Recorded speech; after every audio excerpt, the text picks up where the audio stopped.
Hi, and welcome to the Urban Tech VC, a podcast for urban leaders shaping the cities of tomorrow.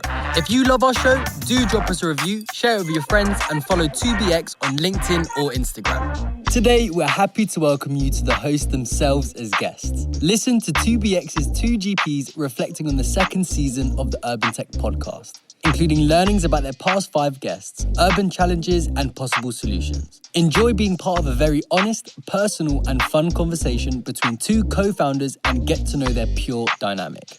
If you're an urban tech founder about to raise a round, do reach out to us. We'd love to connect and see if we should play together. Are you tired of always hearing about Silicon Valley VCs and not knowing what the greats of European VC are thinking? Well, no more. Head on over to EU.VC, the go-to place for everything European VC.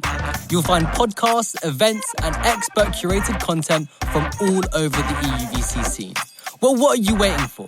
Go to EU.VC.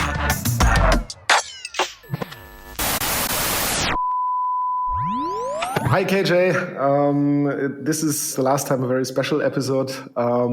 We have to record, or we want to record, our lessons learned for the second season today. No guests, only the 2 of us, so I would say a lovely session ahead of us. So let's talk about our learnings, about urban challenges, about stakeholders, about our guests. Let's talk about how we experienced the second season of our Urban Tech podcast. Yeah, I'm totally up for that. Just want to highlight your words, we have to, or we had to, whatever, record this lesson. It's not true. We want to. We, Mark, not only me, we want to do this. Yeah, right. I was talking before I was thinking, right? Happens sometimes. You know that by now. Sometimes people say sometimes this happens. No. But yeah, I'm so much looking forward to this. We will try to keep it short. This is what we agreed upon. But let's always start with a quick check-in. Last time we used an online generator for that. I will do that as well. Now let's see what it has for us. The question today for check-in is, what's your mantra for today, Mark?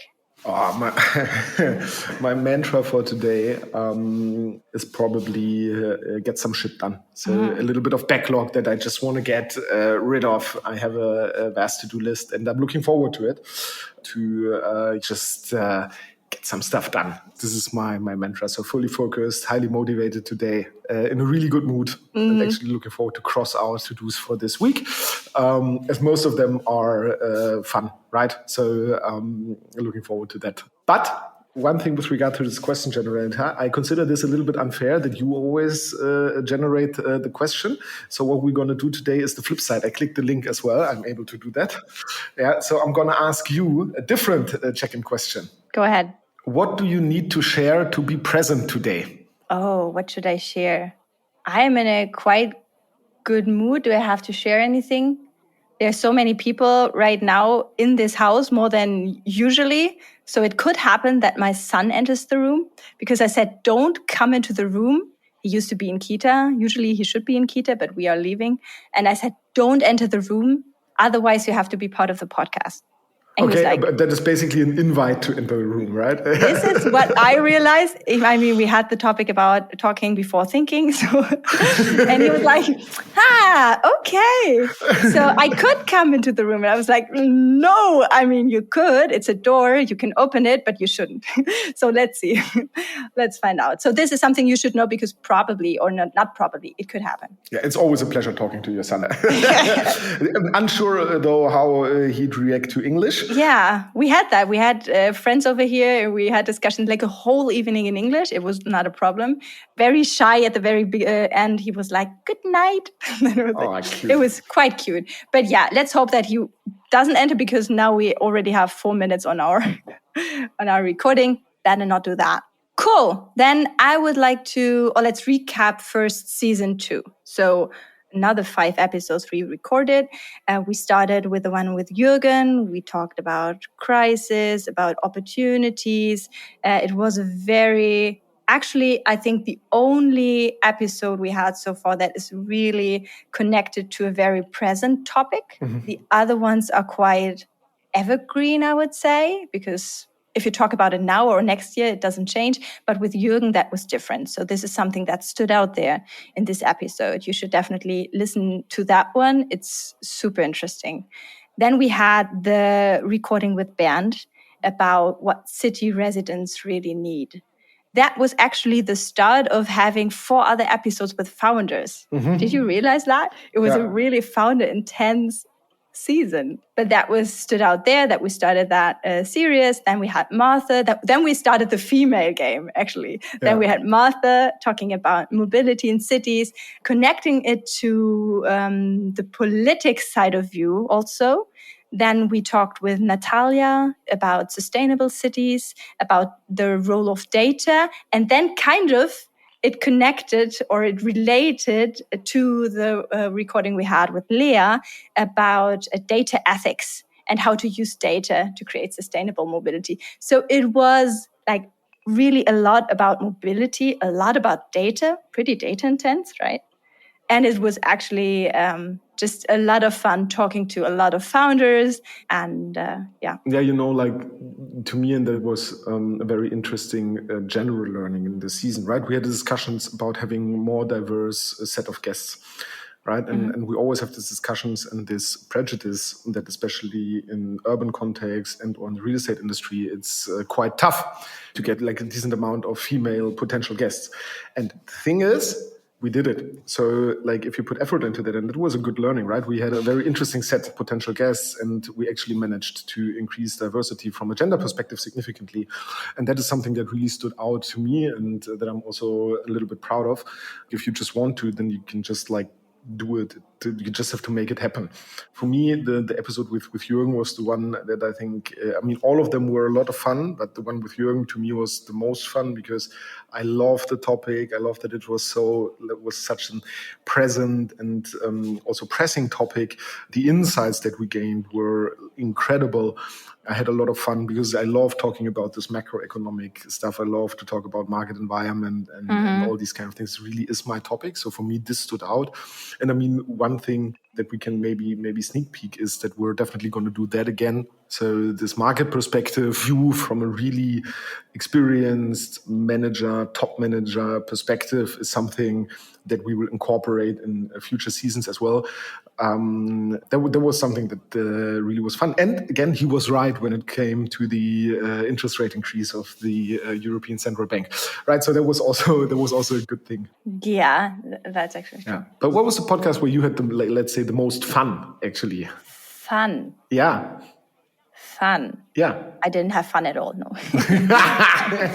Just kidding. You know why it's hard to answer that question for me is because I mix it up in my head right now with the intro calls because that was the first season where I had intro calls with most of the people before. And those were a lot of fun, like always. I was super inspired. I was so much looking forward to all the recordings.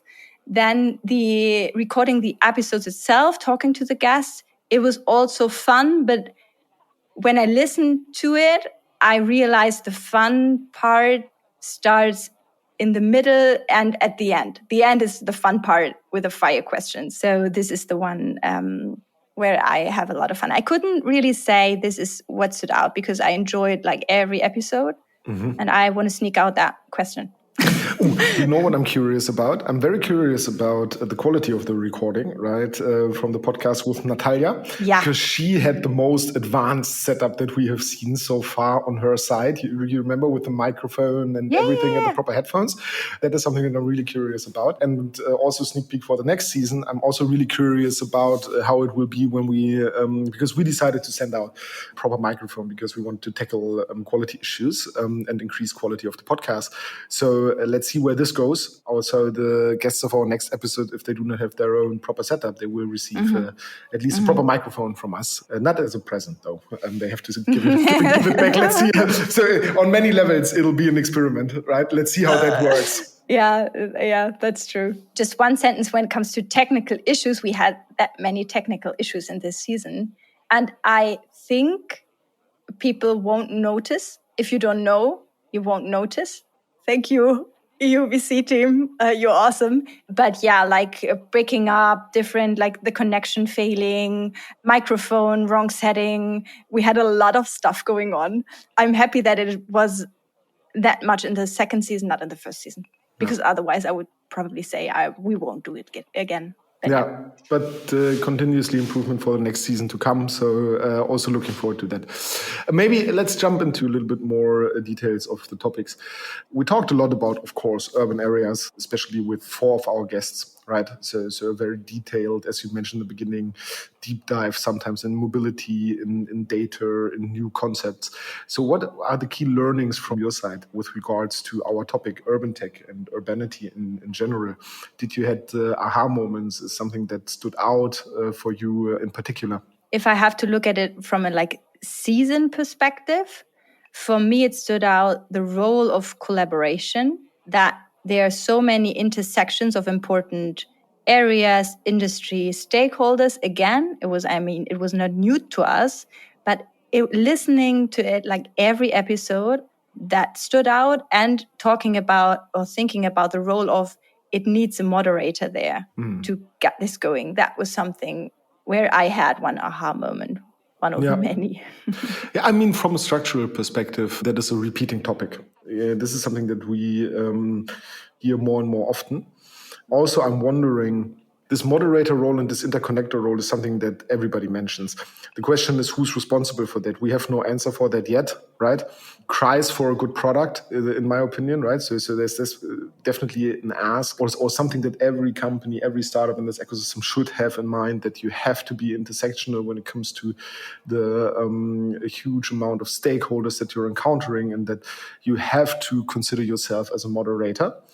It also, as a consequence, leads to slow processes, slow decision-making processes. And this is something where I haven't made up my mind yet, how we can also incorporate that when we look at deal flow or when we look at our portfolio, and how to properly tackle this. I think we will talk about this more often with different guests and stakeholders in those ecosystems, and we'll learn, and one step at a time. Yeah, that was also kind of like a frustrating experience to me, because I have no solution for that yet. Of course, but I mean, we had the discussion yesterday where it was like, what is the definition of or the responsibility of developing a product?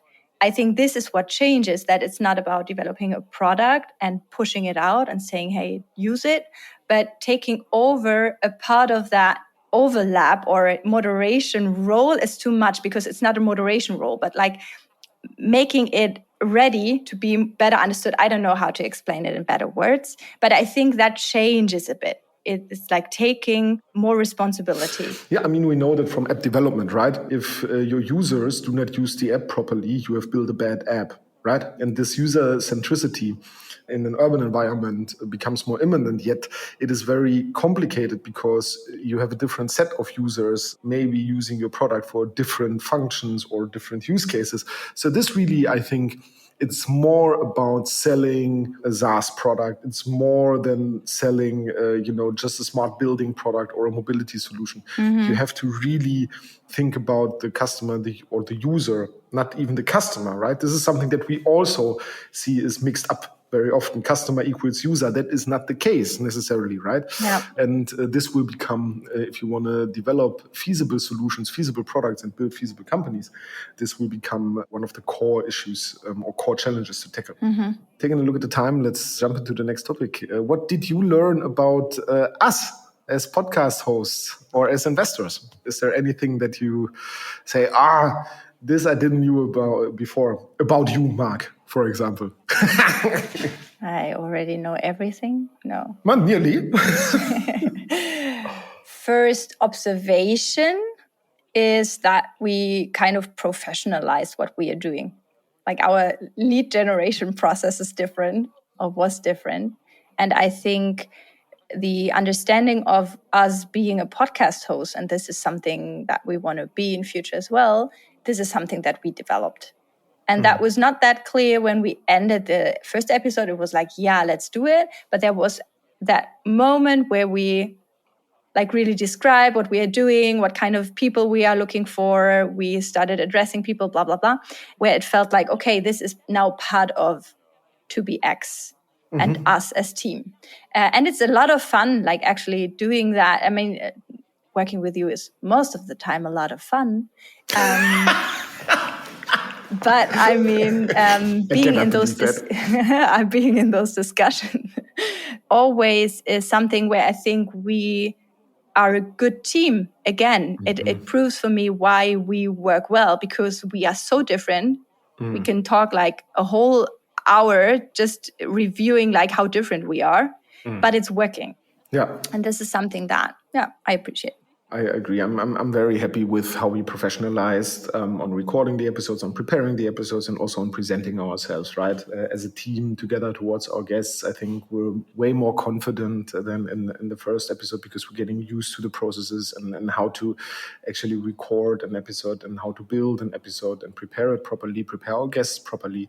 It feels like we're in the flow now. That to me is a really good thing. It's a lot of fun. Just a confirmation for what we've already known, I think, that it's about the balance. That is exactly one of the key features that makes us so strong as a team. Like that a lot. Yeah. I have two things I want to share in this section as well. One thing is we received feedback from a few people saying, hey, you could like interrupt more. You could be more progressive kind of, or more leading in those talks.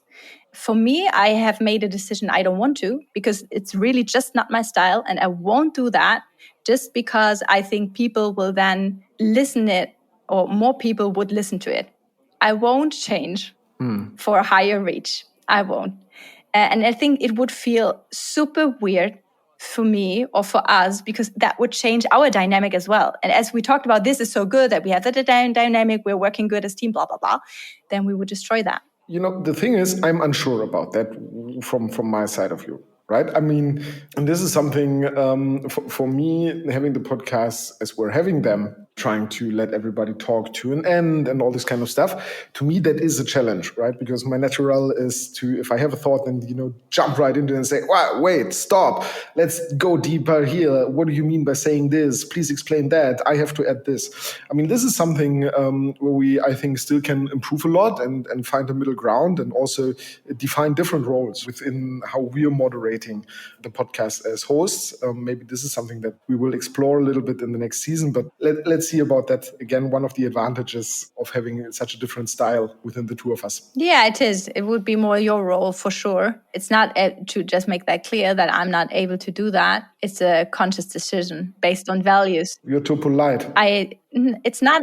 Yeah, it's a question of respect for me. But there's a fine line between, hey, we're into a discussion and we are so triggered, and hey, everything is asked, or I really want to ask this question. I want to go into this topic. This is not what I'm talking about. For me, that feedback felt like not like what you're describing is something totally different, You have a question on your mind and you want to go into it. This is totally fine for me. Yeah, but, sometimes I think we should challenge our guests more. Right, I partially agree with this feedback. We can be more contrarian to their opinion. Especially in the first season, I did not feel comfortable with that because we're trying so many things out. But the more and more comfortable I get with this format, the more we should try this to really, dig into certain statements and really question them and question the position as well, and get a little bit more dynamic into this to make it a valuable format. I mean, not saying that this is happening, but what we want to avoid is that that our guests basically, it's not what's happening at the moment, but repeat their PR statements over and over again, right? Yeah. And sometimes you really want to, I think we can be more controversial, and we should be. Yeah. we could be. But I know us, we get lost like time-wise so fast. Yeah, again today. I mean, it would be an episode of an hour then. Even though we interrupt people, that would lead to a longer episode. I have to find out. And I want to emphasize, Mark, because you say it's a question of you're too polite for that. That is not the thing here, I have to say. Yeah. But yeah, talking about the time, that is the other thing I wanted to say here in this section is it's pretty long. Our episodes are pretty long. And I'm wondering, should we change that? Should we try out to cut it in different pieces? We are talking about different topics with one guest. Should we offer, like, out of a 45 episodes, 3 teasers or whatever of 10 minutes talking about the core of a topic? This is just a thought I had. At the moment, we always have 3 topics. So we could narrow this down to 2, maybe. Maybe then discuss a little bit in more depth, or maybe have shorter episodes. I think there are a lot of variables coming into place, but definitely open to try 1 or 2 things here. Yeah. But talking about time. Yeah, so 15-minute schedule, we're now at 24. No, I mean, yeah. Yeah, 20-minute schedule, we're now at 24. I think we should end this episode as we always do, with a quick fire round of 10 questions. Again, you tried a new format here, doing the quick questions via a generator. I would propose the following, right? Let's do live generation of these questions. You ask me 10 and I ask you 10 and we do it live, just click by click by click. Yeah, let's do 5 per person. Otherwise, people won't listen anymore. But this was that was your idea, actually. Okay. Yeah. Okay. I thought you again wanted to rule me out in generating my own. Again. This is what I do. Yeah, sometimes. So many things I could say, but let's keep the time. Okay, do you want to start? Yeah. Okay, so field trips or field days? Trip. Roller coaster or water slide? Roller coaster. Chocolate or vanilla? Vanilla. Big family or small family? Small. Art projects or science projects? Science. Really? You told me you like puzzles. Yeah, but puzzles aren't art. Sorry. I don't hang them. I'm on wall. I just do it. What the fuck? Ooh, okay, now you're judgy to people who are doing this. Yes, I realize that, but I think it's weird to do that. And even accelerating the judgment here. Okay, I think it's my turn. So, Marek, rich and famous or rich and unknown? Rich and unknown. Regret or doubt? Neither. No, you have to decide. No, stupid question. Neither regret nor doubt. Doubt. Reality shows or documentaries? Documentaries. Easy one. Education or experience? Experience. Cookies or brownies? I know the answer. Brownies! Woo! Okay, that was it then. I think it's enough. I mean, we are below 30 minutes. It's a first step. Yes. We will be better. We will keep on improving and we will find out what season 3 brings. Yeah, we already have very interesting guests lined up. I'm really looking forward to season 3. We will keep a lot of things. We will change a couple of things. So thank you all for tuning in. Very happy that we get the chance to do this and actually attract some listeners, right? You have no idea how many we have, do you? No. I know some people are listening to our podcast. Yeah, I don't care about... Oh, no. I care about numbers, but I'm just happy that some people are listening, right? It's connected to what goal we have or had with this podcast. Okay, cool. Then thank you, Marek. It was fun. It was quick. We can be quicker though, but yeah, it was fun. Thank you. Thank you so much. Bye-bye. Thank you for listening to this week's episode of the Urban Tech VC, a podcast for urban leaders shaping the cities of tomorrow. If you love our show, do drop us a review, share it with your friends, and follow 2BX on LinkedIn or Instagram. And if you are about to raise a round, drop us a note at LinkedIn or via email at idea@2bx.vc. Let's have a talk and see where we can help. Are you tired of always hearing about Silicon Valley VCs and not knowing what the greats of European VC are thinking? Well, no more. Head on over to EU.vc, the go-to place for everything European VC. You'll find podcasts, events, and expert-curated content from all over the EUVC scene. Well, what are you waiting for? Go to EU.vc.